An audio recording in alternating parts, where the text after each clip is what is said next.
friends, and welcome to the Weekly Roundup. This is my co-host, who is joining us all the way from Gangster's Paradise.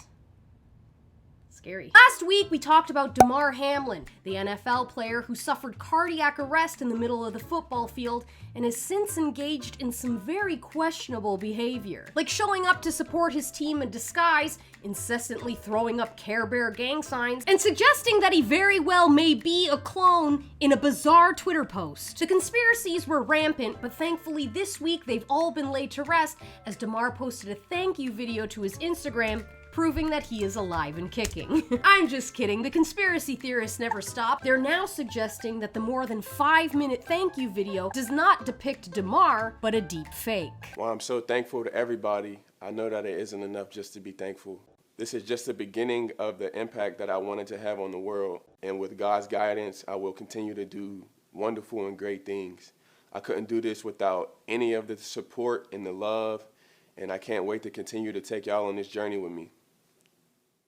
Listen guys, I don't see anything wrong with this video. Looks totally normal to me. What's the issue? Just because he used a couple of jump cuts? So what is a deep fake exactly? The term deep fake comes from the underlying technology deep learning, which is a form of AI. Deep learning algorithms, which teach themselves how to solve problems when given large sets of data, are used to swap faces in video and digital content to make realistic-looking fake media. In other words, computer geeks innovated what will arguably be the most dangerous technology of the future because they wanted to see a 12-person bukkake porn scene with Scarlett Johansson. I just want to feel it. Ooh, oh, that's totally working.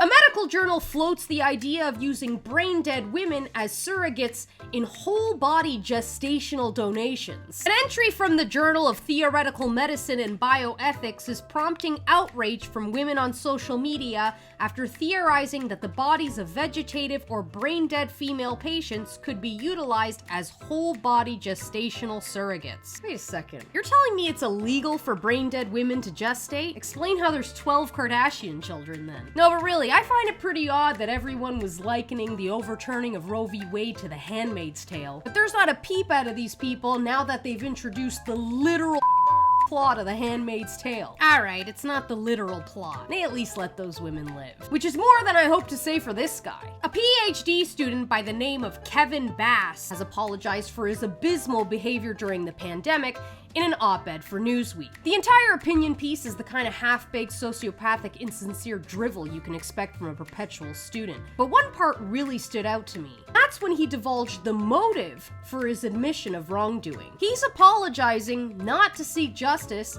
or to hold the people who committed the crimes of the past 3 years accountable, or even to begin the process of dismantling the system that allowed this level of global corruption. No, no, no, no, no. He's apologizing to regain public trust in the very people who put us through hell. He wrote, and I quote, "My motivation for writing this is simple. It's clear to me that for public trust to be restored in science, scientists should publicly discuss what went right and what went wrong during the pandemic, and where we could have done better." This is like your ex-boyfriend apologizing for cheating on you as soon as your hot cousin rolls into town. He's not sorry, sweetheart.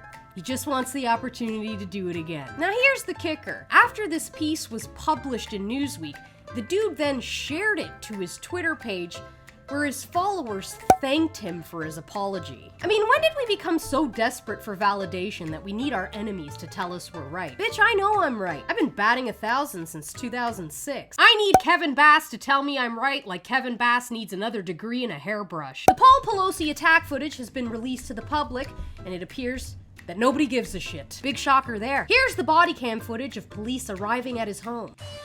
How you doing? Oh yeah. What's going on, man? Everything's good. Hi. Drop the hammer. Nope. Hey. What is going on right I'm now? not getting an answer on call back. Bro, oh shit. Calls in the area that someone in here. Now, I watched this back a couple of times and I got questions. Mainly, who opened this door? I mean, both Pelosi and his big gay prostitute have their hands full, which is a welcome break from their mouths, I'm sure, but who opened the door? Is it an automatic door? Is there a tiny little elf hiding behind the doorknob? Have one of his progressive grandchildren adopted the ghost self pronouns? People who use Ghost go self-pronouns. Do not actually think that they're a ghost since somebody told you that, apparently. What's going on here? While Pelosi is out here identifying as a heterosexual victim, Finland has just introduced their very first transgender national figure skater. Now, I'm gonna be honest with you guys for a second, okay? I adore figure skating. When I was growing up, me and my family would sit around the TV and we would watch Elvis Stoiko perform the most beautiful figure skating routine any of us had ever seen in our lives.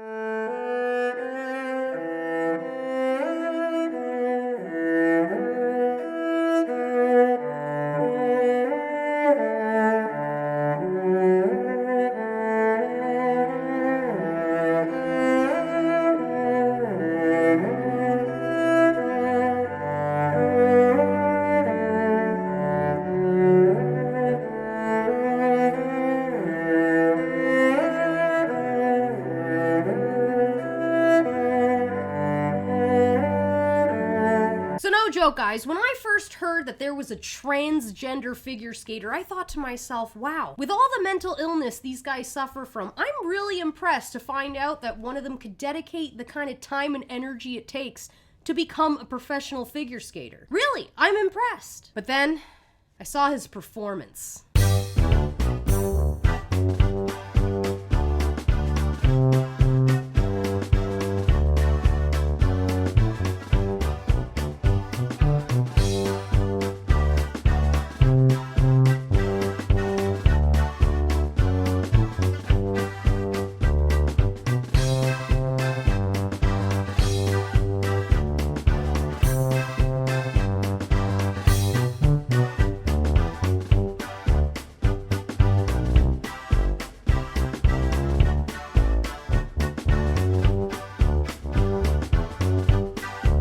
That ain't Elvis Stoiko. That's Elvis shitting himself to death on the toilet. This dude looks like my Uncle Manuel when he's had one too many at Christmas dinner and decides to walk home. We all need to self-medicate periodically. Nancy Boy Kerrigan isn't the only imposter making news this week. A Virginia basketball coach was fired for impersonating a 13-year-old girl in a game. A 22-year-old Virginia basketball coach has been fired after being accused of attempting to pass herself off as one of her 13-year-old players during a game. When one of the members of the Churchland Junior varsity girls basketball team in Portsmouth was out of town earlier this month, Arlisha Boykins stepped in and impersonated the absent player in their game against Nansemond River. Boykins, who was an assistant coach on the team, is no longer an employee of Portsmouth Public Schools, according to Wavy TV, who were first tipped off of the story by one of the players' parents.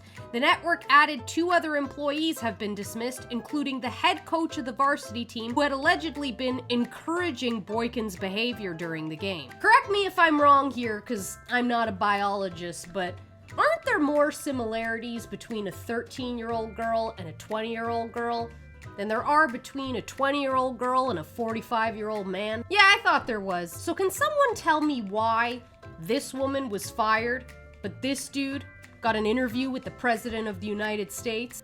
It's day 222 of being a girl. I'm in Washington, D.C., and I'm going to the White House to speak to the President of the United States!